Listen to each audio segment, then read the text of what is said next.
अस्सलाम वालेकुम students. Next हम डिस्कस करने जा रहे हैं वो हमारा जो फोर्थ पोर्शन है मस्कुलर सिस्टम का, वो है about the energy for muscle contraction के मसल कंट्रैक्शन के लिए किस किस्म की एनर्जी जो है वो रिक्वायर होती है और किस एनर्जी के ज़रिए मसल्स जो है वो कॉन्ट्रैक्ट करते हैं, तो उसको हम थोड़ा सा डिस्कस करेंगे। हम एक चीज़ जो है वो पढ़ चुके हैं, लाइक अगर हम बात करें तो हमारी बॉडी के अंदर जो ग्लूकोज है वो स्टोर होती है किस फॉर्म में, वो होती है ग्लाइकोजन की फॉर्म में। ठीक है, ग्लाइकोजन की फॉर्म में। क्लियर। अब ये जो ग्लाइकोजन है ये या तो लिवर में स्टोर होगी, ठीक है, मोस्टली, और मसल्स वगैरह में भी स्टोर होती है। क्लियर। अब जब हमारी बॉडी को एनर्जी की ज़रूरत होती है तो ये ग्लाइकोजन जो है ये कन्वर्ट होती है ग्लूकोज में, ठीक है, और ग्लूकोज जो है इसमें होती है एरोबिक ब्रेकडाउन, ठीक है, और ग्लूकोज की एरोबिक ब्रेकडाउन की वजह से प्रोड्यूस होती है एटीपी, ठीक है। और ये एटीपी जो है ये हमारी बॉडी का जो करंट एनर्जी सोर्स है वो ये है, करंट एनर्जी सोर्स, ठीक है, जिसके ज़रिए मसल्स जो हैं वो कॉन्ट्रैक्ट करते हैं।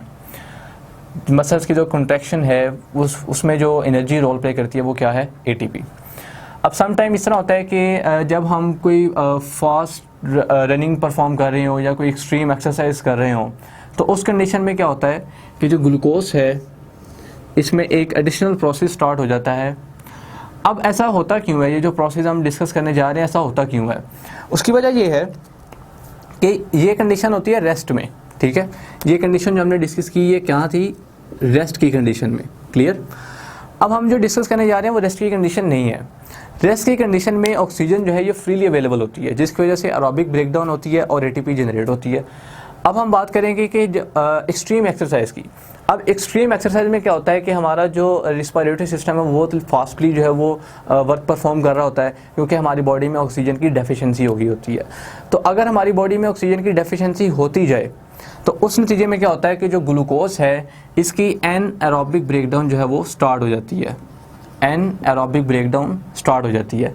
और जब ग्लूकोज की एन एरोबिक ब्रेकडाउन स्टार्ट हो जाती है तो इसके नतीजे में, इसके रिजल्ट में क्या प्रोड्यूस होता है, लैक्टिक एसिड।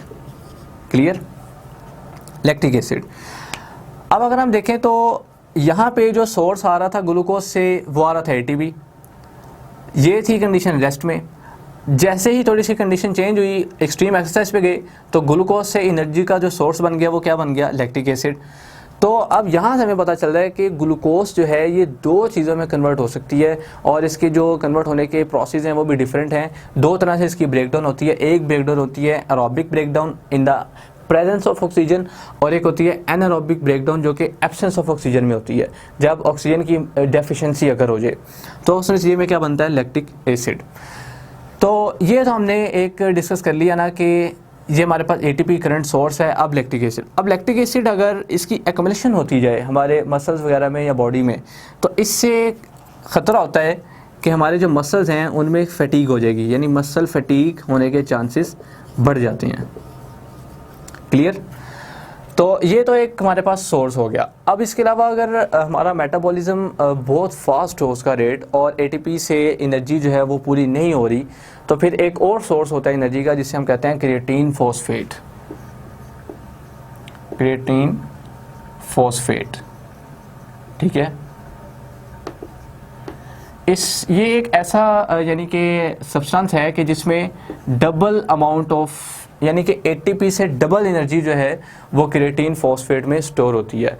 याद रखें कि एटीपी जो है वो करंट सोर्स ऑफ एनर्जी है, मगर इससे बड़ा जो सोर्स है एनर्जी का मसल कॉन्ट्रैक्शन के लिए वो क्या है, क्रिएटिन फॉस्फेट। और ये उस वक्त इसकी ज़रूरत पड़ती है जब मेटाबॉलिक रेट जो है वो बहुत ज़्यादा फास्ट है। क्लियर। तो अब यहाँ पे हम आ जाएँ तो यहाँ पे तो ऑलरेडी हमने सारा प्रोसेस डिस्कस कर लिया कि एटीपी भी सोर्स है, क्रिएटिन फॉस्फेट भी सोर्स है। अब अगर तो कंडीशन चेंज हो गई है, एक्सट्रीम एक्सरसाइज में चले गए, तो फिर ग्लूकोज से क्या बन जाएगा, लैक्टिक एसिड, पर उसकी एक्युमुलेशन की ज़्यादा एक्युमुलेशन की वजह से क्या होगा, मसल फैटीग हो जाएगी। तो अगर हम रेस्ट की बात करें तो रेस्ट में क्या होता है कि like 1/5 portion of lactic acid. यहाँ पे अब क्या हुआ था कि हमने एक्सट्रीम एक्सरसाइज परफॉर्म की, जिसकी वजह से सारा क्या बनना शुरू हो गया, लैक्टिक एसिड। जिसकी वजह से लैक्टिक एसिड एक्यूमुलेट होता गया। अब जैसे ही बॉडी रेस्ट में जाएगी तो जाहिर सी बात है ये लैक्टिक एसिड ने ख़त्म भी होना है। अब ये जो सारा लैक्टिक एसिड बना हुआ है इसमें से 1/5 लैक्टिक एसिड जो है इसकी होगी एरोबिक ब्रेकडाउन, और इस एरोबिक ब्रेकडाउन की वजह से प्रोड्यूस होगी एनर्जी। ठीक है, 1/5 lactic portion of the lactic acid जो है इसकी होगी एरोबिक ब्रेकडाउन। ठीक है, और जब इसकी एरोबिक ब्रेकडाउन होगी तो उससे प्रोड्यूस होगी क्या, एनर्जी। अब ये जो एनर्जी है ये रिमेनिंग 4/5 जो है लैक्टिक एसिड उसको कन्वर्ट करेगी किसमें, ग्लूकोज में।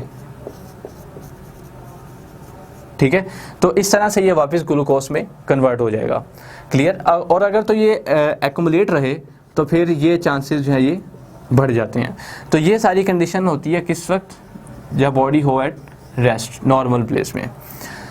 तो इस तरह से लैक्टिक एसिड जो है ये ग्लूकोज में भी कन्वर्ट हो जाता है। तो these are the sources of energy for muscle contraction, जिसमें ये सारे जो पोर्शन हैं इनको हमने डिस्कस कर लिया यहाँ पे।